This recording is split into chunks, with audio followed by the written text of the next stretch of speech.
Hello, it's just David here with my weekly message. Now, I'm recording this ahead of the big Euro final, but by the time you watch it, we may either be exulting or slightly dispirited with Gareth Southgate's team having either won, hopefully, or lost the final. Anyway, it's as I say, perhaps I don't really trust myself after the final to give a video either way, really. So I thought I'd do it beforehand. But I'm going to stick with sport because actually yesterday there was a great sort of English or indeed Manxian, or whatever the word is, from the Isle of Man triumph. Some of you may have heard, but in the Tour de France, Mark Cavendish, an English, well, say from the Isle of Man,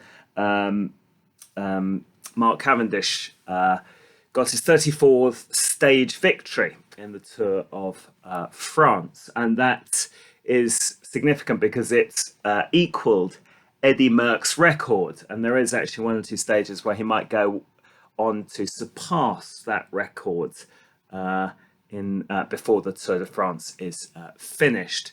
It's an incredible achievement. I mean, Eddie Merckx is known to be the best all-round cyclist of all time by quite a long way, really.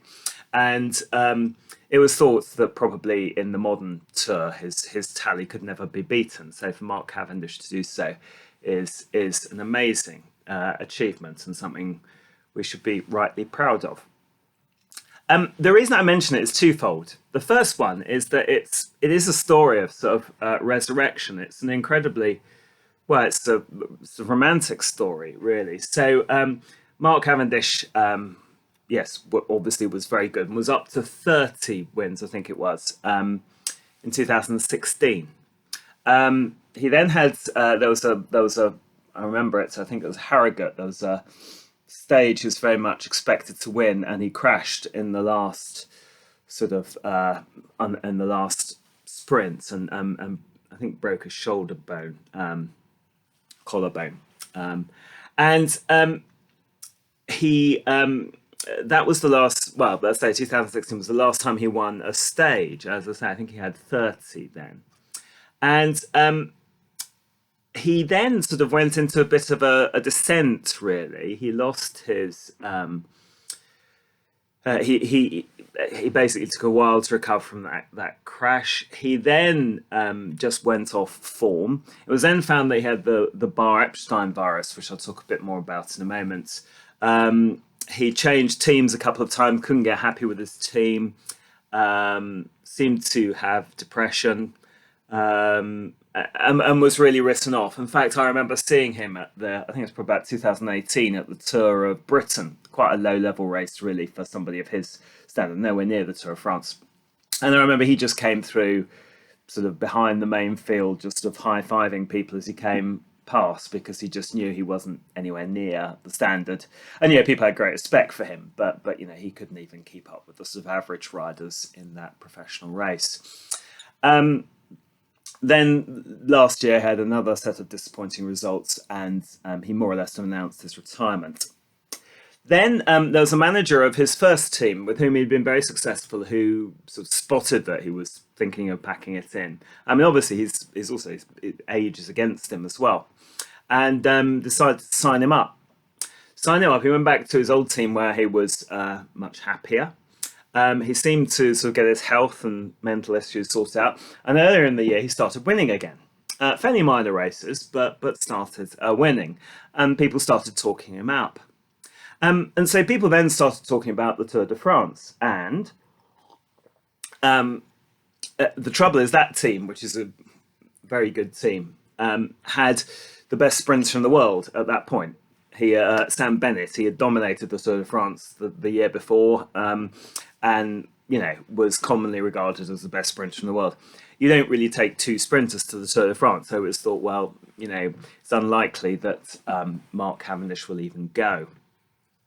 Then 2 or 3 weeks ago, Sam Bennett had a knee injury, which meant that there was no way he could compete in the Tour de France. So they called up sort of Mark Cavendish as a reserve, really.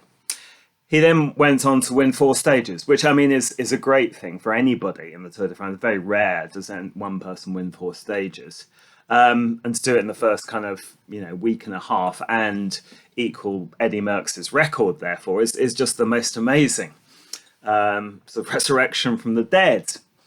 And I say one of the reasons this is sort of current. I mean, not only is it a great story of sort of resurrection and hope and all the rest of it, and sporting triumph, but also because it has a virological angle, which is these days quite important. He had the Bar-Epstein virus, which is sort of glandular fever, right? And glandular fever is one of those things which sort of affects people in a variety of ways. I know this because it's also known as kissing disease. And just as I sort of finished university, I had a girlfriend who was just about to go to university, and I can't imagine how it happened. But just before she went to university, she quite badly got glandular fever. This was very commonly blamed onto me, though I had no symptoms at all. But that shows kind of how, odd viruses are. Now, I'm not a virologist, but everybody now claims to be. But one of the reasons I'm not a virologist is that they are very complicated things.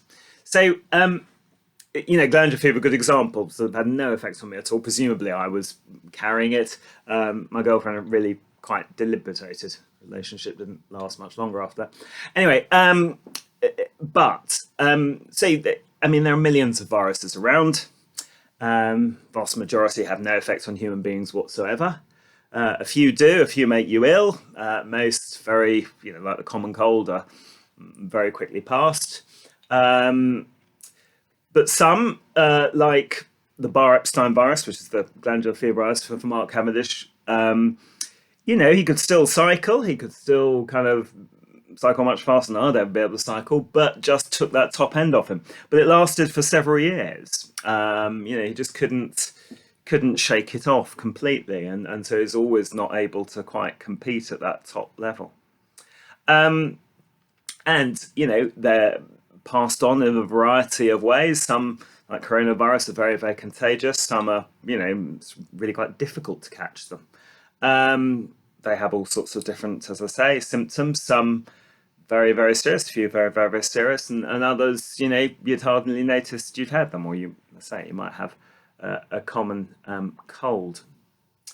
So, yeah, viruses are extraordinary things. In a way, they're a kind of lesson from evolution. They're very well adapted to survive. I mean, in a way, they're much more sort of successful than really, the other, animals or, are really.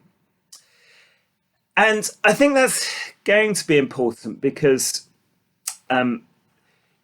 we are going to open up society, all being well, in a few days' time. And I know this is controversial, but I think, one of the points that's being made is that we are going to have, to a certain extent, probably live with this virus. Now, in a way, I'm slightly dreading this, not so much from the effects, although they might be quite nasty, but simply because when you had restrictions, particularly if they were quite draconian, it was quite simple, particularly for churches, because you just told you could do this, you can't do this, and you just do whatever.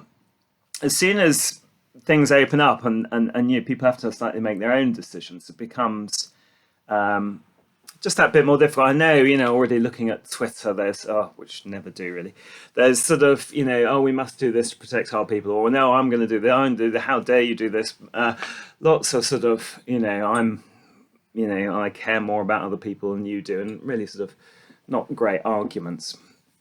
So, I know that the clergy and others will have discussions, we'll disagree over some things. I think there's some things we'll have in common. I don't think anybody's going to put the wine back in communion, sharing the cup in communion, or put, nobody's going to take the hand sanitizer away deliberately. But I think probably most of them want to get back to singing.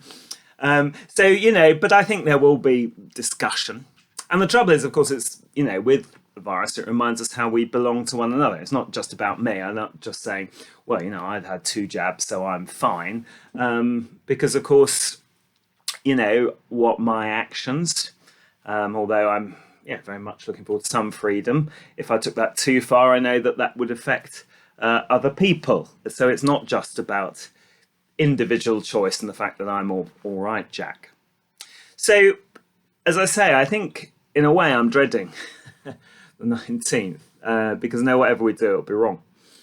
But I do think actually in the end we are going to have to grow up. We are going to have to live with it. I'd say, we do live with millions of viruses, and we can't all go around not kissing anybody just because we might get glandular fever.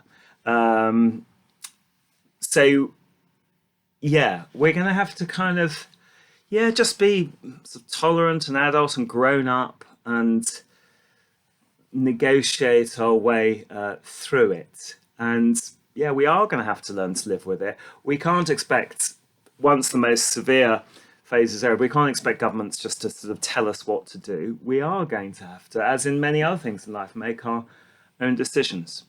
So I hope that we're up to that, and I hope perhaps one of the ways that is, by the time you see this, then there'll be great rejoicing with the England football team. But there we are. Anyway, hope you have a good week, and we shall see how things go.